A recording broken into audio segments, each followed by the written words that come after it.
All right, I'm going to interrupt your conversations. Thank you for coming. If this is your return, thanks for coming again. If it's your first time, welcome. Um, we have Michelle Henderson, who I love.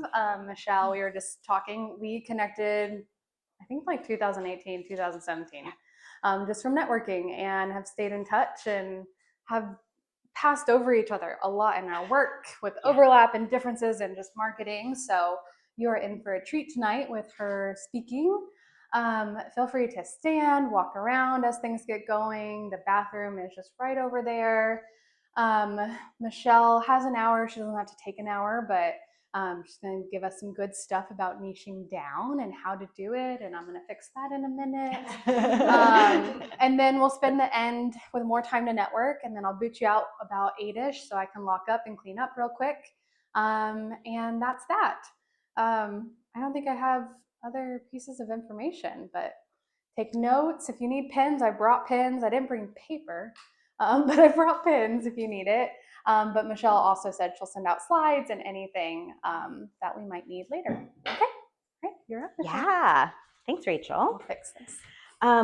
Also, it might be a good idea now before I get going, there will be a couple points where I pause. Oops. And I'm going to want you guys to write down some answers for yourself. So if you have a notebook, great. If you don't have a notebook, if you can at least make sure you have like your phone on you so that you can like type some things out in your phone, that would be good. It'll be a little bit later in the presentation, but just so nobody's having to figure that out in the middle. I have paper that is blank on one side. Oh, great. So people want to handwrite some things when that time comes? Okay, awesome. Also, the other housekeeping thing, getting going with the presentation, Rachel is going to be changing slides for me when I prompt her to. So I'm just going to be giving Rachel a little thumbs up here and there. And if you guys are like, what is going on? That's the signal for her to move things along. But yeah, like she said, I'm Michelle Henderson, and this is a topic that I'm super passionate about because one of the things I'm going to be discussing as we go through the presentation is my own journey with niching down and the challenges that I've had with that and how I've arrived where I am today with it. So hopefully that will be helpful. So I'm going to introduce myself a little bit more on the next slide, but just to give an overview of what all we're going to be covering this evening. After I introduce myself a little bit further, then we're going to start off with defining some key terms. We've probably heard these terms before of what it means to have a niche, what it means to have an ideal client, and what it means to niche down. But I'm just going to give my own definitions so that we're all in consensus about what those terms are for tonight. Then we're going to take a deep dive into 3 myths that I hear from people being my supervisees when I'm supervising folks, things I see in like the therapist Facebook groups that we're all a part of, really the fears that people have about niching down and what holds them back from doing it. So we're going to talk about those. And then it's kind of in that middle part here where I'm going to be having you guys do a little bit of writing for yourself to think about, how do you find your niche? How do you find your ideal client? What does that look like for you to get some clarity on that if it's something that you're not quite sure of at this time? Or how to revise it if you're like, well, I've had a niche, but it's not really working for me anymore and I want to switch to something different. We're going to talk about what that consists of. And then we'll talk about what it looks like to craft a vision statement for your practice. That's going to be your homework leaving here tonight, is to take what you're going to learn from this presentation and come up with a really clear vision statement. And then to wrap up, I'm going to talk about 10 different marketing strategies to really help you get the word out once you've determined what your niche is and who your ideal client is, how to spread the word about that so that other people are aware of it too. All right, so a little bit about me. I have now been a therapist for 10 years, which is a little crazy to say. It was a different time back in 2015 to be a therapist, let me tell you. But like many people, I did my internship at Community Mental Health, and then I was really thankful that they hired me straight out of school. So I was like, yes, I do not need to be trying to apply for jobs. I'm just going to hang out where I am. And it worked for me for a while. I worked at the Compass Health in Linwood in the adults program, and I loved it. Loved my clients, loved my schedule. It was a great location for me. And the thing about community mental health, for anybody who's been in it, is that you work with everybody about everything. And that variety was really good for me to get my feet wet as a therapist. But it also meant that nobody ever really asked me or cared about, like, who do you want to work with? I never heard the term, like, who's your ideal client, Michelle? Like, it was just not part of the conversation in community mental health.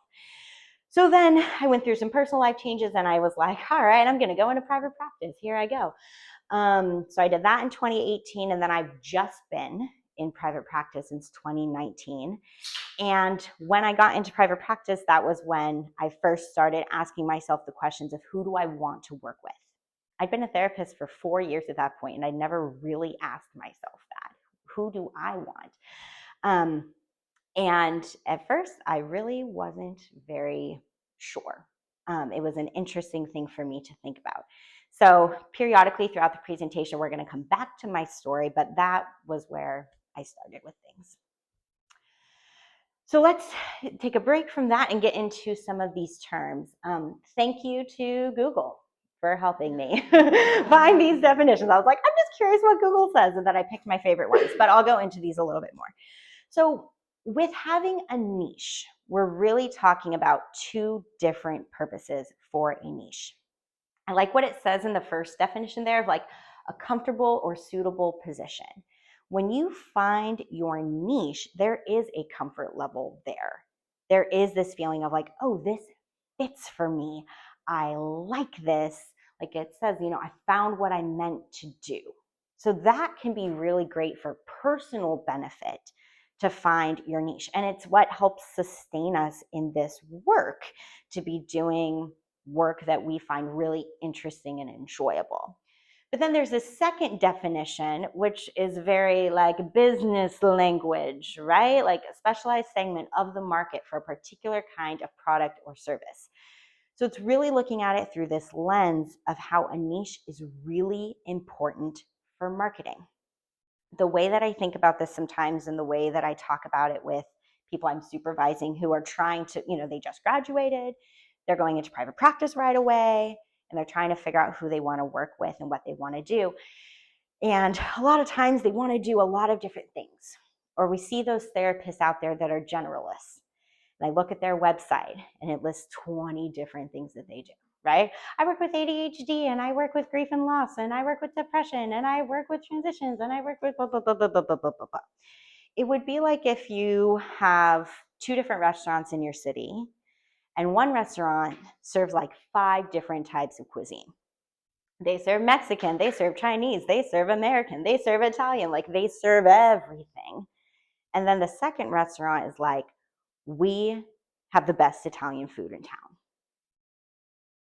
So when you want Italian food, which restaurant are you going to go to? Oh, probably the one that's a more specialized segment of the market, right? You're going to go to the Italian restaurant for Italian food. But as therapists, a lot of times we try to say, oh yeah, I can cook 10 different types of cuisine. And from a marketing standpoint, that doesn't always do us a lot of favors, rather than, like the Italian restaurant that says our niche is Italian food. That's what we do. Oh, this way? I don't think they can actually see me very much. Now I can. I don't know if they could actually see me before. Okay, hopefully this works. Okay, cool. No, thanks for mentioning that. All right, so talking about an ideal client, again, this was the definition that Google gave when I was like, what do you think that is, Google? And this touches on a lot of different components of an ideal client. So they say it's a person that most benefits from your service, has needs that perfectly align with your offerings, derives significant value from your business, and often becomes a loyal repeat customer who others refer to. So when you find your ideal client, this is who you are really passionate about helping. A niche is like what you do or what you work with, but then an ideal client is who you most want to serve. And the reality is, even though we don't like to talk about it, on our caseloads, you probably have those clients that when you see their name on your schedule, you're like, yes, I'm so excited to meet with them today. And then you probably have some of those clients where you're like, oh, okay. And you're not always looking forward to meeting with those people, right? We are human. We have certain people that we are drawn to and gravitate towards, and certain people that we just don't quite fit with. And that's okay. But the more that we can be honest about who are those clients that really excite us, who are a good fit for us, and we're a good fit for them, so that they feel this way, right? They feel like they get a lot of value from their work with us. They want to come back and keep meeting with us. Those are the people we want more of on our caseload, so that hopefully you start having a calendar where you open it up and you look at your day and you're like, I'm excited to see everybody on my calendar today. That's the goal with finding who your ideal client is, the people that you really, really want to work with and help. Oh, sure. do, do, do, do, do, do.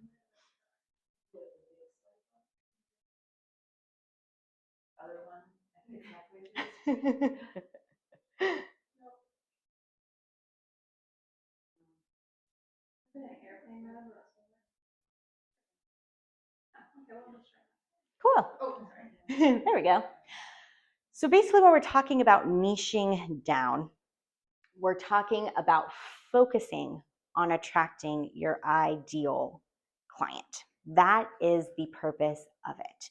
So that, say, the Italian restaurant doesn't have people walking in saying, hey, I want to order a quesadilla. They're like, well, we don't serve that here. You're at the wrong place, right? So that you don't have client inquiries coming your way that you're like, oh, that's not who I really want to work with, or that's not what I really feel comfortable doing. Like, I could do that. I could work with them, but we want it to be that you are really speaking clearly to the people you really, really want. So the goal, as we dive deeper into this, is that tonight I want you to leave here having some kind of sense of who your ideal client is, and feeling okay saying, these are the people I work with, and this is who I really want to draw into my business. I'm not interested in working with everybody on everything. I'm going to get some clarity there. And then, especially at the end with the marketing strategies, how you can really focus on them and speak to them, so that in the sea of therapists that are out there, right? I mean, who knows how many people are on psychology today within your zip code, that when they're scrolling and looking for a therapist to work with, that they're going to choose you. That's what we want from tonight. All right, so let's get into the myths here. I'm not going to leave this slide up for too long because we're going to be getting into each of these individually. But as we go through each of these, I'm going to just ask you guys to raise your hand if you've at any point found it being something that you have believed. Even if you don't believe it anymore, if at any point in time you bought into one of these myths, I'll be curious to know as we go through and debunk each one. Okay, so the first one, if I niche down, I will lose a lot of potential clients. Has anybody believed this before? Oh, a good amount, including myself.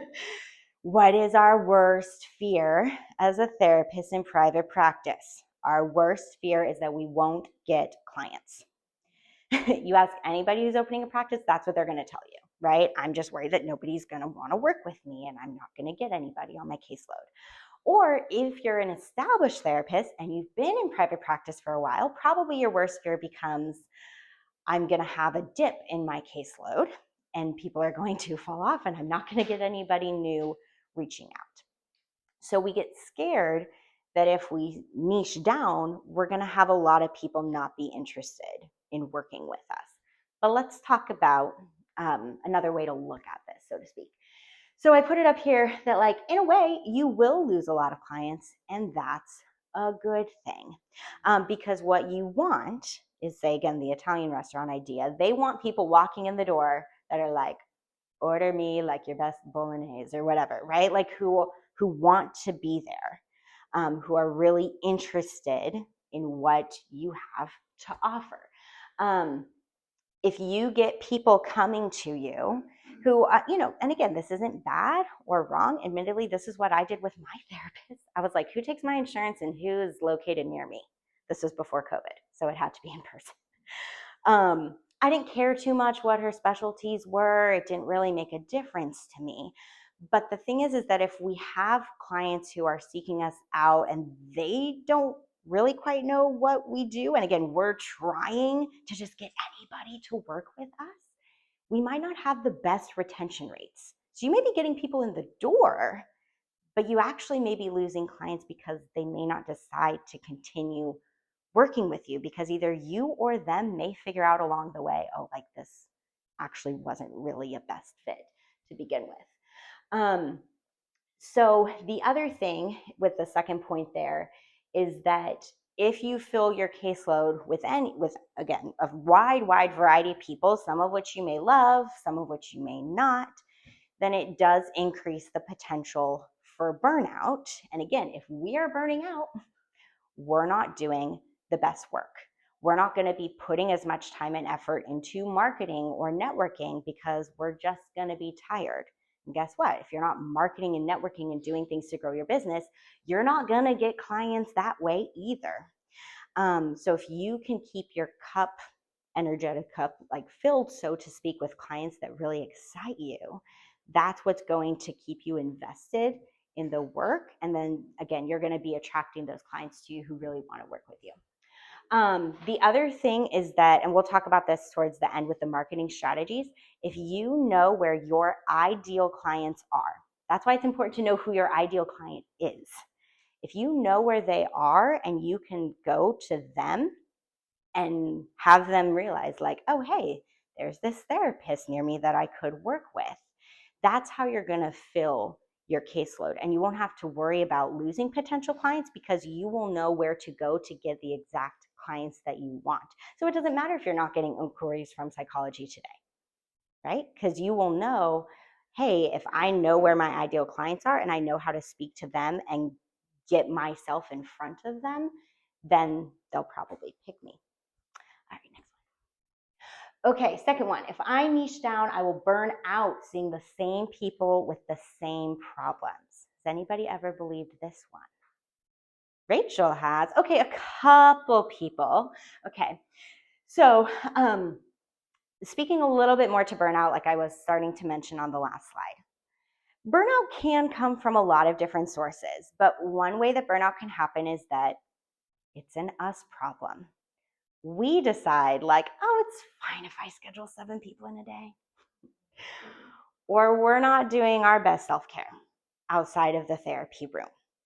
Those can definitely be other sources of burnout that have nothing to do with the client sitting across from us. So if you are starting to burn out, you first want to look at things that you can change and you can have control over that might prevent burnout, rather than thinking like, well, it's the clients.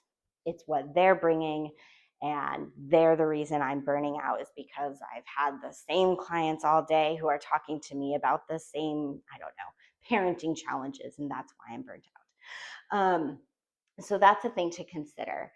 Also, if you find a niche that really speaks to you, a topic that you are really invested in, often what keeps us feeling alive and not burnt out is that when we keep learning new things about that topic, it can keep it fresh and interesting.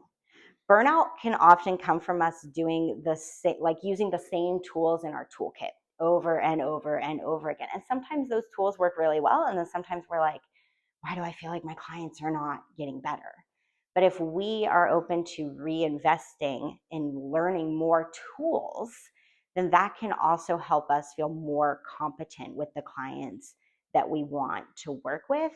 So even if we are seeing a lot of clients who are bringing in the same concerns, we don't feel as stressed by that because we feel well equipped to be of service and help them with what they're struggling with. I say last, if you pick the right niche, it will likely sustain you for years to come. I'll talk about this a little bit more either on the next slide or a little bit further into the presentation, but your niche will probably evolve over time. Guess what? Because you will evolve over time. We don't stay the same as people, so we're not going to stay the same as therapists. But truly, if you find something that really, really interests you, you probably will be really intrigued by it for a couple of years. rather than, again, being like, oh, well, again, I'm helping this client who came to me for this thing that isn't really my interest and I'm trying to help them. Yeah, again, that has greater likelihood to burn you out than anything else. I'll give Rachel just a minute to pop back in here. Perfect. She changed it. Okay, very last one. If I niche down, I won't grow as a therapist. Has anybody believed this? Okay, Katie's hand went up right away. Yeah, yep. Right? It can be like I'm pigeonholing myself. I should know how to work with 20 different things, right? That's what makes me a good therapist, is if I can help lots of people with lots of things. I mean, you have that option in front of you if you want to be a jack of all trades and kind of learn a little about a lot. Sure. But I also think there's another option, and I don't know why I like this. When I was practicing this presentation, I found myself doing this with my hands of like taking a deep dive into something and growing this way rather than this way. So the choice is yours. It's really up to you. But there's lots of ways that we can grow as a therapist, even if we are having a really specific niche that we spend most of our time on. Because when you have a clear niche, you now have the opportunity to become an expert at it. Now, that word expert made me very uncomfortable for many, many years. It still makes me a little bit uncomfortable to think of myself as like an expert in anything. But you have the opportunity to become a go-to, someone that people trust, that the community can trust, that your colleagues can trust, so that when they think about a certain niche, they think of you. They're like, oh, so-and-so is really good at this. You should go see them for that thing you're struggling with. So that's a pretty cool thing that helps you grow and expand what you're doing, which is to the second point of like, if you want to, you can start expanding your offerings once you have a clear niche. Now, not everybody wants to do that. Some people are really good with just one-on-one client work. But if you ever want to start offering digital products, or you ever want to start doing speaking engagements, or you ever want to start doing something beyond the one-on-one client work, once you have a really clear topic that you know a lot about, you can do that because you're going to be really proficient at your niche. A couple other reminders that are important, like the reality is, as far as growing as a therapist goes, we have the opportunity to grow in every single session we do. So even if you did have 5 clients in a row that day who talked to you about the same problems, hopefully you learned a little something from each session. And so if you ever start to have that thought of like, I'm just not growing as a therapist, that can be a good little red flag for like maybe some early burnout is coming on. What do I need to do about that for myself, rather than saying it's, again, like a client problem. And as I was mentioning on the last slide, your ideal client and your niche and who you serve, it will naturally evolve over time. So it's inevitable that you are going to grow over the years of doing this work. All right, so we're going to go back to my story for a little bit. So where we left off was I was in my practice full-time in 2019, and I was thinking about, well, what do I like to do? What interests me? And so I was thinking about when I worked in community mental health and who were the clients that, again, on my caseload, I was like, yeah, I'm meeting with so-and-so today. Like, who were those people? What did they have in common? And it was a lot of people who were struggling with their relationships. I didn't like doing couples work. Thank you to Rachel and others who do couples work. It was not for me. I didn't like having 2 people in the room at the same time. But one person in the room talking to me like about their relationship ending or things like that, that was great. I liked doing that work. So on my website, I was like, okay, so what I do is I do relationship issues. That's my niche. And I was like, that means if you are single and dating, or if you're in a relationship but you're not feeling happy, or you're going through a breakup, that's me. Relationship issues. That was where I started out in 2019. But I didn't have an ideal client. So I was finding my niche. I was finding what interested me and what I really enjoyed. Great. But I did not have a clear marketing message at all. I did not have anybody that I was speaking to on my website. I was just speaking kind of about myself. I was like, I'm Michelle. This is what I have my degree in. These are the modalities that I'm trained in. This is why I like working with relationship issues. So consequently, I got people who were struggling with relationship issues, sure, but it was still a lot of different people all over the map. Again, some of which I loved working with, some of which weren't a very good fit. But I started to get even a little more clear on my niche, because I don't know how many of you thought this as I was sharing it, of like, I do this and this and this, but you might have been thinking to yourself, you're like, that's not even a clear enough niche. And it wasn't at the time. So then I was like, okay, I'm going to pick one of those three. The one I like the best is working with people who are in relationships but struggling. The ones who are like, oh, I really want my partner to do couples therapy and they just won't do couples work with me. So I'm here meeting with you because I want my relationship to get better and I don't know how. So I was like, okay, that is my niche. So I hung out there for a number of years with that being my niche, but no ideal client in sight. So we'll come back to that a little bit later about how I eventually found my ideal client. Okay, so this is the time to pull out your notebook, pull out your phone if you didn't bring a notebook. And I'm going to talk a little bit about these questions, and then I'll give you guys a couple minutes to start writing your responses. If you have things start coming to you as I'm speaking, you can start writing at any point. So we're going to first start out with your niche. So a niche consists of these two components: what you are good at and what you like. That's how you can find a topic that really interests you. So for what you're good at, you don't have to answer all of these questions. If one speaks to you more than the others, that's fine. I gave 3 options for each part of this. But you can think about, like, what are your biggest strengths as a therapist? What are things that you really bring to the table that help your clients make the changes that they want to make? If you have any modalities that you're really drawn to, you want to think about that as well. And then I put this as like, what's your secret sauce? We all have a secret sauce. We all have something about us as people that makes us unique from everybody else. And sometimes that can be a hard one for us to think about or speak to, of like, what makes me special?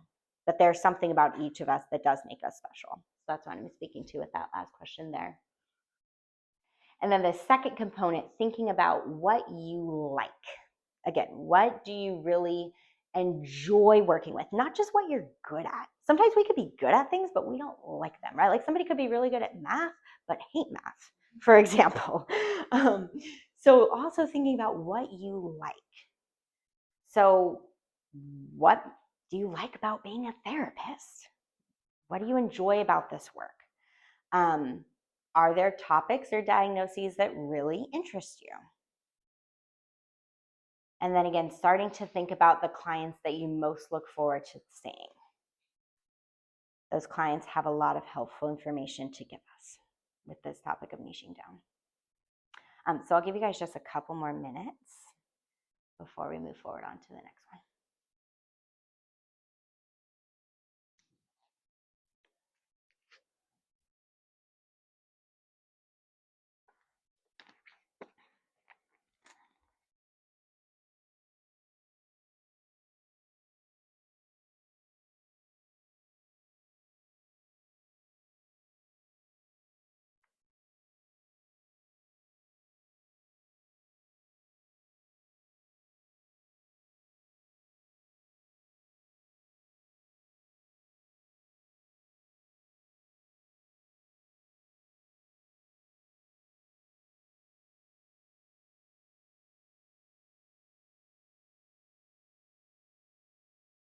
Okay, I'm going to move it to the next slide, but feel free to keep writing.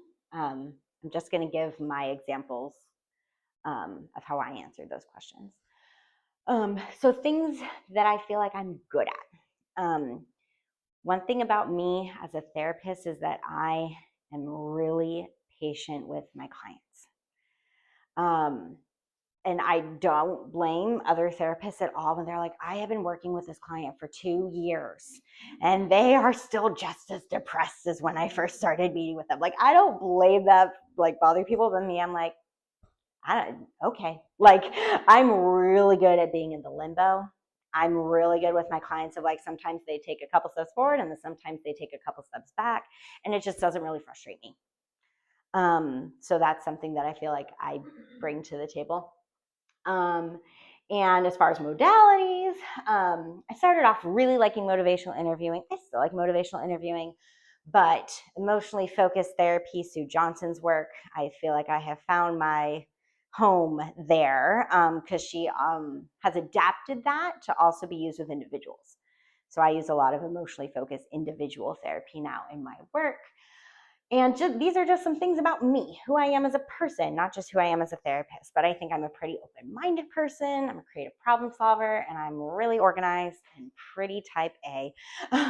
So those are some things about like what I'm good at, what my strengths are. What do I like? When I'm doing therapy with people, like what really excites me about being a therapist is like therapy is that space for people to share really vulnerably the things they don't talk about. Right? Their most private thoughts get to come out in therapy. And that's one thing I really love about the work. As I was already mentioning, a topic that really interests me is relationships. I find relationships endlessly fascinating. I loved learning about romantic relationships long before I went to grad school. It's a topic that I could just learn about forever. And then again, like who do I really like working with? What do I see with some of those clients that excite me? Some of this you guys already learned from my story, but I realized I like working with individuals, as I mentioned, not couples, and those who are kind of on the fence about their relationships, right? Do I want to stay? Do I want to go? How happy or unhappy am I feeling here? So those are some of my answers to the questions. Okay, so the next one here, again, couple minutes to start writing your responses if things come to you. But now we're moving into your ideal client. So figuring out who your ideal client is consists of the two components of what do you know and who do you like. Again, as human beings, it's okay to not like everybody. Some people we like more than others. That's okay. So the what do you know? This is a time to think about like what lived experiences have you had in your life? By a show of hands, how many of you decided to become a therapist because you went through something really challenging in your life and you were like, I want to help other people with this same thing? Couple people? Yeah. That's often what draws us to the work, right? Or people being like, I went to therapy myself and it was life-changing. I want to do this, right? It's kind of considered a taboo thing, but I think it is really okay to think about and embrace our life experiences and how those inform the direction that we go in as therapists with who we want to work with. So think about what shoes have you walked in. There's a little asterisk up here. This little asterisk is very important. Don't pick anything too activating. Let's say, for example, you experienced sexual abuse in your childhood. You could pick sexual abuse as saying the people who I want to work with are people who have also experienced sexual abuse. You can. Just be cautious. Make sure you have a good therapist yourself. Make sure that you are not going to be re-traumatizing yourself day in and day out, supporting people with the exact same traumas that you've been through. But still, you can think about other life experiences that you've had that you might feel passionate about helping other people who've had similar things. Second question there, thinking about what communities and what cultures are you a part of? What makes up your identity? And thinking about those things. Maybe you might feel drawn or attracted to helping people who have similar identities that you do. Some people feel that way, some people don't. But that may be something that appeals to you. Or you have any hobbies or special interests? Any like groups that you're a part of that really intrigue you? I would bet good money that almost any therapist who says that they specialize in working with athletes was an athlete themselves, right? They've lived in that world. They know that world. That probably makes them pretty good at what they do compared to somebody who's never set foot in that world and is trying to figure it out purely from a clinical perspective rather than a lived experience perspective. That's kind of what we're talking about here. So if you haven't already started writing, take a couple minutes to write down some things that come to you and thinking about these things for yourself.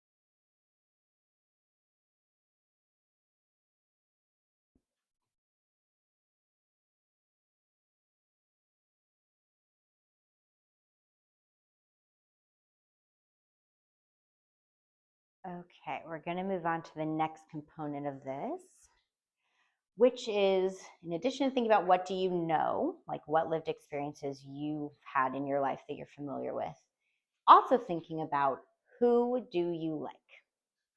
So again, we have those clients who we really enjoy working with. If you think about like your 3 most favorite clients, try to notice if there's anything that they have in common. Maybe it's something about their personality, maybe it's something about their identities or demographics, but thinking about, is there like a common pattern here for why I like these clients and why I'm drawn to them? You can also think about personality traits that fit between you and your clients. You'll see my example of this on the next slide. But, considering if you're, I don't know, if you're just a really like laid back, go with the flow kind of person, maybe you also like working with clients who are kind of like that. Great. Finding something about you and something about them that might really fit. And then also thinking about, again, what you're passionate about. So who do you most want to help and with what problem? That can be a pretty like tough question to answer. So if nothing immediately comes to you, that's okay. But some people have, again, that insight when they come into this profession where they're like, I got into therapy when I was 12 because this is what I was struggling with. And now I'm a therapist because I want to also help basically people who are in my shoes. That's like what brought me here. I know exactly why I'm here. So maybe that applies to you. That could be something to think about too. All right, so this will be the last writing prompt. So you can write a little bit about this. And then after that, we're all done with writing. So you can set your notebook aside or whatever you need.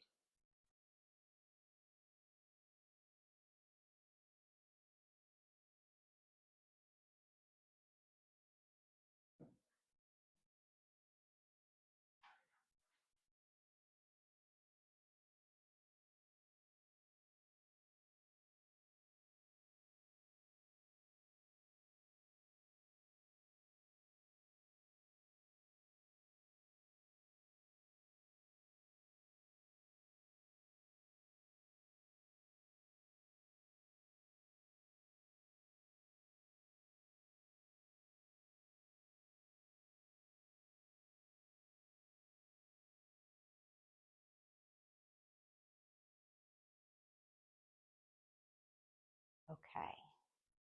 Also, before we move on to the next slide, as Rachel said at the beginning, all of these slides are saved as a PDF that like Rachel has people's email addresses, and we can like try to get you this stuff afterwards. And you'll see my email address on the last page too when the presentation ends. So if you're like, I didn't get to answering all of it, that's okay. We'll make sure you get the info so you can keep going over this stuff. Okay, so next slide here. So these are, again, some of my answers as an example.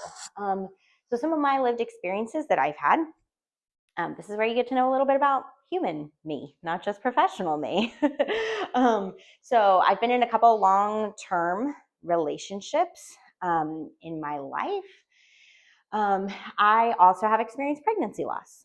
So that's a lived experience that I know.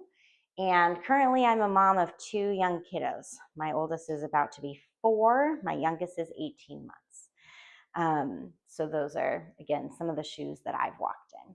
When I think about, I mean, I could have gone much more in depth with this second answer of like different components of my identity, but a big one that really describes a lot of who I am these days and what takes in my time is being a mother, right? That's a community that I'm a part of. As far as like interests, hobbies, things like that, I danced ballet really intensively for much of my life until I was 17 and then had a hip injury. I briefly considered that as a therapist. I was like, would I want to work with ballet dancers? And for me, I quickly dismissed that. I was like, nah, I'm good. But you might notice that with some of your answers to the questions, where some things you might be like, well, I answered the questions Michelle said, but like, I don't know if it really fits for me. And that's okay. You don't have to try to pick everything up here. Also, again, to the point about activating and making sure you're not picking something that is too activating. I don't say that I work with women who have experienced pregnancy loss. That's not my ideal client. Now, it's not that I don't encounter that in the work, but would I market myself to saying like I work with women who have experienced pregnancy loss? No, I don't want to sit with that all day, every day. But there are other things I can sit with that don't feel so activating for me. Who do I like, right? When I think about my favorite clients, this is what I realize they all have in common. They are all women. They are all under 40 years old. All again in that place of considering staying or leaving their relationship. The thing about fit, what fits for people, because I'm kind of a type A perfectionist overachiever person, I find that when I get those clients on the couch across from me, I'm like, oh, I get you. I understand, right? And I don't always necessarily jump straight to talking them out of that. I kind of like work with it a little bit first to eventually get them to soften, because that I get moving through the world that way. And when I think about like what I feel really passionate about, I've been really passionate since becoming a mom myself about working with mothers. I was sharing just before this, I just did a presentation like a week ago in like my mom's support group, talking with a group of moms about like struggling with anxiety and what that can look like. So these are the things that I found really, really interest me. I want women who have transitioned to motherhood to feel like they can find themselves again, and maybe they can find themselves in the relationship they're in, or maybe it's, it involves leaving this relationship and starting over to reclaim who they are. But that's something that I just really feel like a lot of like fire and passion around. All right, so when you put it all together, again, this is the homework, because you might have to sit with this for a little bit. But you can eventually craft a vision statement for your practice with these different components. So it consists of saying who you help, which is your ideal client, what you help them with, which is your niche, and how you help them do that, right?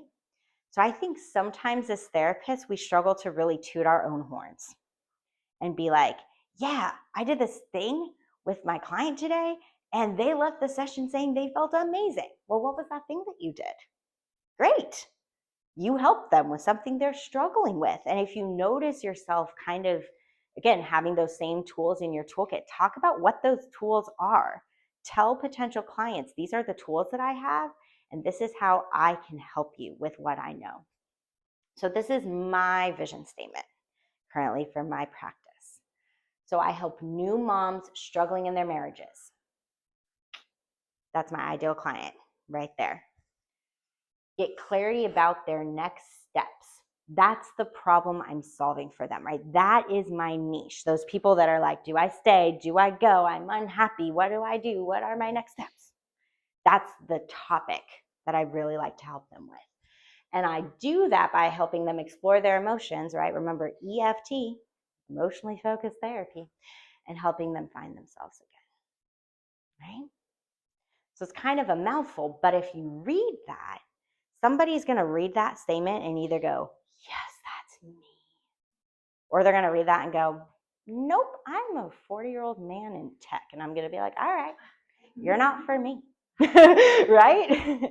And that's what we want. We want people to read our vision statement and either be like, you are the therapist I have been waiting for, or to be like, and they keep it moving to someone else who is. That's what we're going for. All right, so this is the end of my story. Well, I mean, end. I'm hopefully going to be in practice for a long time, but this is where I'm at today. So now I have my ideal client. This started coming to me when I was on maternity leave with my daughter, who, like I said, is now 18 months. And all I could think about when I was on maternity leave and thinking about getting back to work again was I was like, I just want to work with moms. That was like all I could think about. I just want to work with moms. And again, I have many clients on my caseload who are, and I have many clients who are not. And that's okay. I still love my clients who aren't. But I was like, that's where I'm just feeling really called to. So that's how moms became my ideal client. And when I was talking earlier about you need to go to where your clients are, for me, that looks like finding spaces that are serving moms, where moms are going to be benefiting from those services. That's who I would want to connect with and let them know, like, hey, I'm a therapist. Consider sending people my way. I'm also not afraid to share more of my story. So I have it on my website. If you go to my website and you go to my About Me page, guess what? There's a picture of me there holding my kids in like a sweatshirt. It's not the only picture of me. I also have a professional headshot. But like my clients know I'm a mom.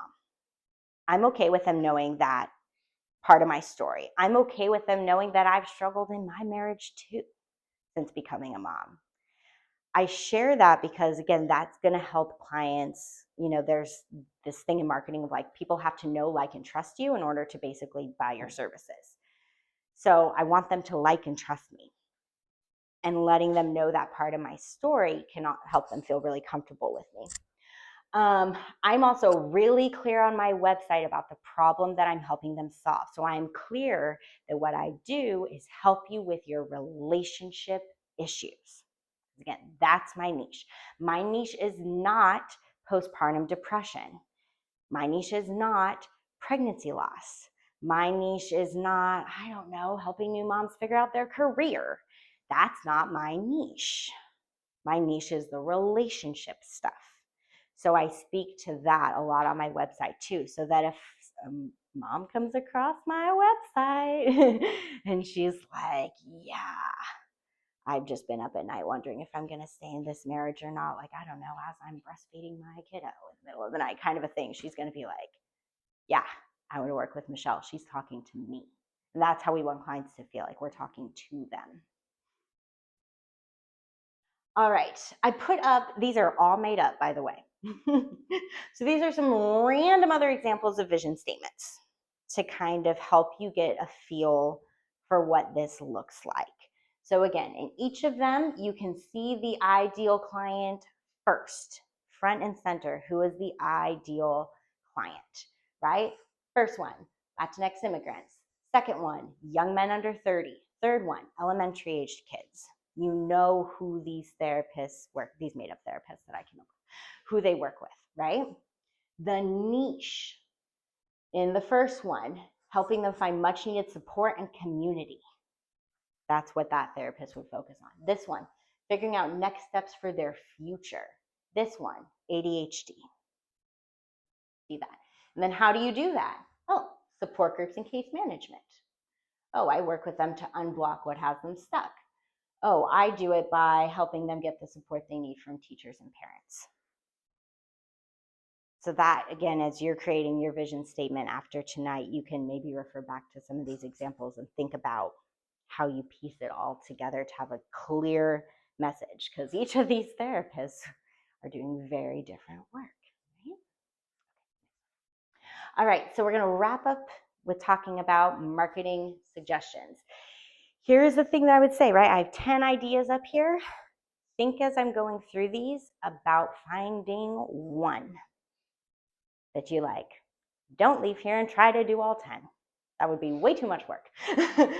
Pick a place to start. And then once you do that thing, if you want to do more of this, you can. But try to pick something that feels like doable to you, that feels interesting to you when it comes to looking at your marketing. Okay, first thing says create an avatar of who your ideal client is. I did this once and I felt super weird. I actually did it. If any of you have heard of Practicery with Kim and Justin Slagle, they helped me develop my brand. And so Justin was guiding me through creating an avatar and he's like, what's her name? And I was like, Haley. He's like, okay, what color is her hair? And I'm like, brown. He's like, okay, well, where does she work? Like, just asking me all these questions. I'm just making up this human being out of thin air. But then once I had her in my mind, he was like, speak to Haley on your website. Whatever you're writing, write like you're writing to her. Think about like what terms would resonate for her, what she really needs to hear. And I was like, oh, okay, that changes everything. So come up with an avatar, even if you might feel a little silly doing it. Also, on your website, again, if we're talking about attracting your ideal clients, get rid of jargon. I know it's so tempting to say I do CBT and ACT and all the acronyms forevermore, and we know what those mean, and our potential clients most likely don't.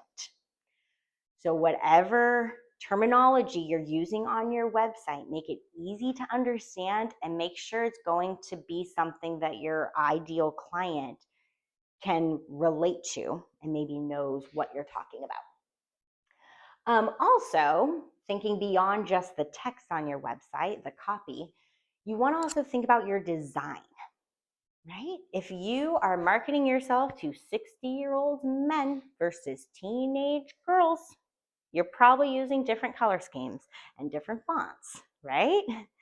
So thinking about that with who your ideal client is, what kind of colors would they like? And yeah, fonts and playing around with making it appealing to the eye, we could say for them. I've harped on this quite a bit tonight, so I'm not going to say too much more. But again, I'm a big fan of finding out a way to do a little bit of self-disclosure. Share a little bit about you, a little bit about your story, a little bit of what you know to help clients feel like they can like and trust you. All right, next one. Also, there's this marketing term called pain points. How many of you know what pain points are? Have you heard that before? Okay, some of you have. All right, so basically, pain points are what bring clients in to meet with us. Pain points are what is causing them distress in their life, what's not working for them. So when I think about the pain points for like my ideal clients, right, moms who are struggling in their relationships, their pain points might be like, I'm worried that our sex life is never going to get back to normal. I love who my partner is as my partner. I can't stand who they are as a parent. I'm worried about if I'm going to mess my kids up by choosing to get a divorce. These are the pain points for my clients. But thinking about the pain points for whoever your ideal client would be, right? What are the things that keep them up at night? And you want to make sure on your website that you are speaking about those pain points. And again, not just speaking about what they are, but also showing I have tools in my toolkit to help you with this. That's what's going to make clients want to work with you. This one's pretty simple, and I'll be honest, Psychology Today has so many people on it. I don't remember the last time I got somebody reaching out through my Psychology Today, but you're going to increase the likelihood if in your very first sentence, because it shows that little preview when they're scrolling through the directory, you need to name your ideal client right there. If you do wind up crafting your vision statement, you might want to lead with your vision statement on your Psychology Today. So then if somebody's scrolling, they're going to be like, oh, me, right? That's me. They're talking to me. That's how you want your potential clients to feel. You can also create, I call it a freebie resource, right? Have something that does not cost any money as a resource for either potential clients or for colleagues. So something that they would find helpful. What's a problem that you feel confident you have a solution for them? So not that I've done this, Rachel, you've done far more of these than I have, but like I might, for my ideal clients, like come up with something where I'm like, hey, here is a notebook of 10 ways that you can connect with your partner this week.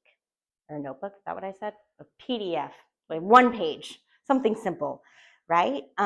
Something quick and easy to give them that, again, shows like, oh, they know what they're talking about.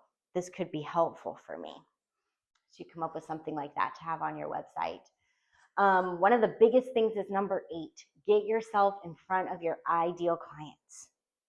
Get to know the population that you want to work with. If you want to work with elementary aged kids, you better be connecting with school counselors, right? Finding places where your clients are, or maybe going to, like, I don't know, my son's in occupational therapy right now. So maybe like going to different occupational speech therapy spaces and being like, hey, I help kids with ADHD, right? Like find where they are and go there to them. Also, with networking with other therapists, be picky about who you network with. I know it can be really tempting to just be like, anybody who wants to go on a virtual coffee date, go on a virtual coffee date with me. Only people who also work with your same ideal client. You can have totally different niches, but who only work with your ideal client. So if your ideal client, I'm trying to make up examples other than my own. Let's say you work with older adults, and that's your ideal client. And you specialize in grief work for older adults. Well, maybe you want to find a therapist who also works with older adults, but maybe is like, I don't know, more comfortable doing like the case management stuff or things like that if they're looking on like transition. So that's who you want to network with, because that's how you're going to benefit each other. It's like, hey, we both got the same population, but we both help them solve completely different problems. That's where you want to be. And then last but not least, once you're really solid in your niche, you can offer your wisdom to other therapists. So if you see people posting in the therapist Facebook group that most of us are a part of, they're like, hey, I need to consult with somebody. I don't know if they're like, I have a highly suicidal client who can consult with me. And if your niche is like, I love working with folks in really like high crisis, comment and be like, I can help you, and start sharing what you know with other people. Or maybe that isn't their niche and they don't feel as confident. So you can start doing that and getting your name out there. Okay, last slide here. So my website's up there, my email's up there, the QR code takes you to my website. If you have any questions about anything tonight, or you feel really stuck with it, if you're like, I was trying to answer the questions, Michelle, and I don't know what my answers are, or I was looking at those 10 marketing strategies just now and I might need some help getting some of those going, reach out to me and let me know. Just be like, hey, I was at Rachel's event and can you meet with me and help me out with this stuff? And I would be happy to do that. The other thing that I've started adding into my practice that I find really fun, because I like helping people with marketing, turns out, skill set I never thought I had 10 years ago. But I've done this now for over 30 other therapists, is I do basically a website review is what I call it. So I look at their website and I'm basically looking at how well are they speaking to their ideal client? How well are they doing with eliminating jargon, right? How well are they speaking to pain points? Because once a client comes to your website, they either, again, should have that experience of like, yes, this is who I've been looking for, or being like, nope, keeping it moving. And I really like helping therapists get clear on their messaging. So I do like a written feedback for that. I record an audio feedback for that so that you get more insight into what I'm writing down for how to change and update your website. I normally charge $100 for that because I normally spend a good hour to an hour and a half reviewing someone's website. But for you all tonight, if you're interested in that, again, just reach out to me. Just be like, I was at Rachel's thing. Can you help me with my website? And it's only going to cost you guys $50 if it's something you think you could benefit from. So yeah, you can just email me and say that that's something you would be interested in. Okay, I'm finished.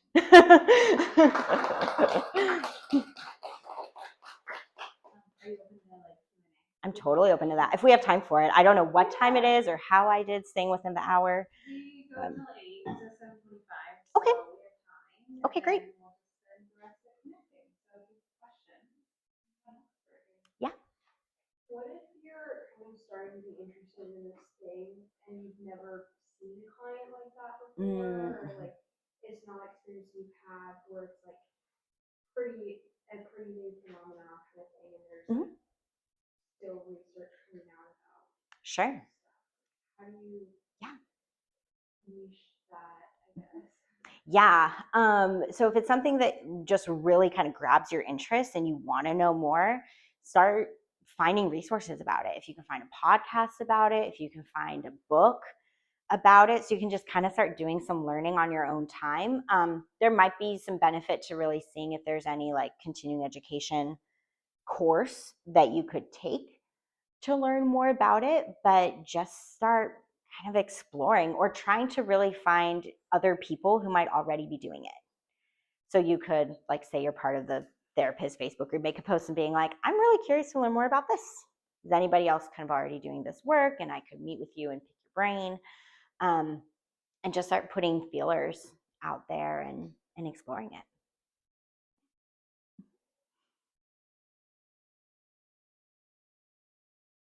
Yeah. I kind of have two questions, but I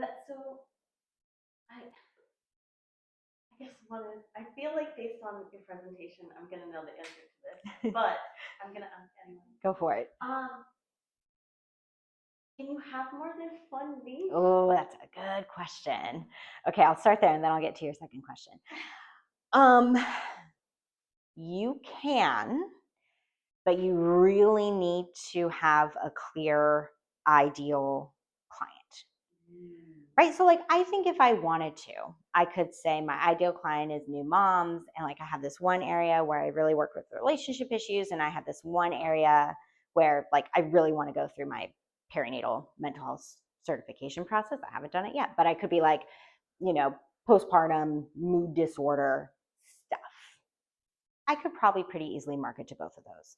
But if I'm wanting to say I help new moms with relationship issues, and I also help, I don't know, teen girls with oppositional defiance stuff. I mean, those are pretty like, far removed. If you're speaking to the same ideal client, you can have a couple different things that you say you help them with.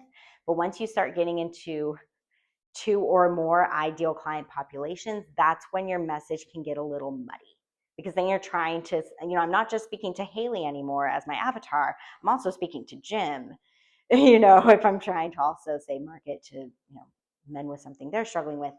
And then that's where it can get confusing. But if I'm like, hey, Haley, I can help you with this, and I can help you with this, then you can do a little better with that. Yeah. So I guess I'm thinking, I don't know how this fits into that, is like couples and individuals. How would you speak to that? Because it could be similar ideal client with individuals and couples, but it could be different. Yeah. Like there's going to be some difference. Sure. Yeah. And like in a situation like that, like again, if there's a similarity between the two, where like I've seen a lot of people who maybe work with neurodivergence. And so they say, like, I help individuals who are neurodivergent, and I also work with couples where one or both people are neurodivergent, right? Again, who you're speaking to is going to be pretty similar. Or if you're like, I do affair recovery. So I work with couples who have experienced an affair and maybe are wanting to stay together. And I also work with individuals who have maybe chosen to leave the relationship, but they're dealing with the trauma of the affair that happened. So you do want there to be some kind of similar thread is what I would recommend best from a marketing standpoint. Great, thanks. Are you raising your hand back there? Yeah. Another question that I started with, it was actually interesting because so much of what you said is literally what I already have in my notes app of like my ideal client. Yeah. Like word for word. Great. But what I struggle with is kind of a similar thing. Like I like to work with women who are in transition, but that transition is like Mm-hmm. I have in my phone like women who are unhappy in relationships and trying to decide where to go. Mm-hmm. And then I also have like women who are thinking about switching careers. Mm-hmm. So like all these different things. So what I have right now in my profile is I work with women figure out, I help women figure out what's next after life goes and lemons. I love that. Yeah. Too broad or I think that's really good. I like that a lot because I was kind of imagining as you were saying it, I was like, you need to have an avatar. I did Brandy. Brandy, is that what you said? Yeah, okay. I could imagine Brandy maybe going through being like, I have just, I left my marriage like 6 months ago, and now I'm really thinking about like rebooting my career or going back to school for the thing that like I've always wanted to go back to school for. Or Brandy having her kids, like leaving the nest or something like that. And I feel like you could speak to her about maybe multiple transitions she might be going through in her life. So just thinking about the Brandies of the world when you're crafting your message. Yeah. Yeah, you're welcome.